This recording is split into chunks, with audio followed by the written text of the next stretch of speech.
क्या आप यकीन करेंगे अगर मैं कहूं कि दुनिया में एक ऐसे बच्चे ने जन्म लिया है जो पैदा होते ही 30 साल का है। जी हाँ, ये कोई फिल्म की कहानी नहीं बल्कि विज्ञान का वो चमत्कार है जिसने दुनिया को हैरान कर दिया है। ये कहानी अमेरिका के ओहियो में रहने वाले पियर्स कपल की, जिनके घर एक नन्हे मेहमान ने कदम रखा है। लेकिन ये कोई आम पैदाइश नहीं है। इस बच्चे ने जन्म लेकर एक नया वर्ल्ड रिकॉर्ड बना दिया है। दरअसल जिस भ्रूण यानी एम्ब्रियो से इस बच्चे का जन्म हुआ वो पिछले 30 सालों से -196 डिग्री सेल्सियस के तापमान पर एक फ्रीजर में कैद था।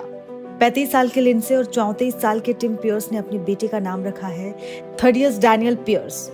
सालों की कोशिश के बाद जब वो माता पिता नहीं बन पाए तो उन्होंने विज्ञान का सहारा लिया। लेकिन इस कहानी में सिर्फ एक नहीं बल्कि 2 माँ हैं, और दूसरी माँ की कहानी इस चमत्कार की असली वजह है।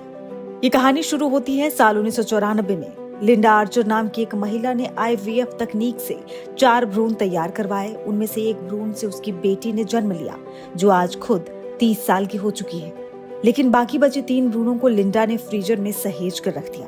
वक्त गुजरा, लिंडा अपने पति से अलग हो गई, लेकिन उन्होंने उस नन्ही जानों को खत्म नहीं होने दिया। वो हर साल हजारों डॉलर्स खर्च करके उन भ्रूणों को सुरक्षित रखती थी। उनकी एक ही जिद थी कि वो इन भ्रूण को किसी रिसर्च के लिए या गुमनाम परिवार को नहीं देंगी। वो चाहती थी कि जब भी इन भ्रूणों से कोई बच्चा पैदा हो तो वो उस परिवार को जाने, क्योंकि वो बच्चा उनकी अपनी बेटी का सगा भाई या बहन होगा।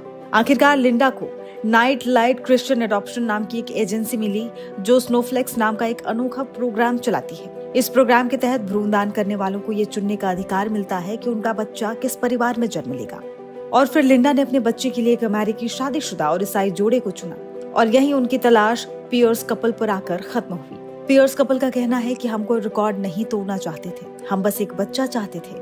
वहीं बच्चों की बायोलॉजिकल माँ लिंडा आर्चर्ड कहती हैं कि वो अभी तक बच्चे से मिली तो रही हैं, लेकिन तस्वीरों में उन्हें वो बच्चा बिल्कुल अपनी 30 साल की बेटी जैसा दिखता है। ये अपने आप में एक वर्ल्ड रिकॉर्ड है। इससे पहले ये रिकॉर्ड एक ऐसे जुड़वा बच्चों के नाम था जिनका जन्म 29 साल पहले भ्रूण से 2022 में हुआ था। बहरहाल, ये कहानी सिर्फ विज्ञान की तरक्की नहीं बल्कि एक माँ के अटूट प्यार, सब्र और उम्मीद की है। एक माँ ने 30 साल तक एक नन्ही जान को सहेजा तो दूसरी माँ ने उसे अपनी कोख में पालकर दुनिया में लाया। ये कहानी बताती है कि कभी-कभी कुदरत और साइंस मिलकर भी ऐसे चमत्कार करते हैं जिन पर यकीन करना मुश्किल हो जाता है।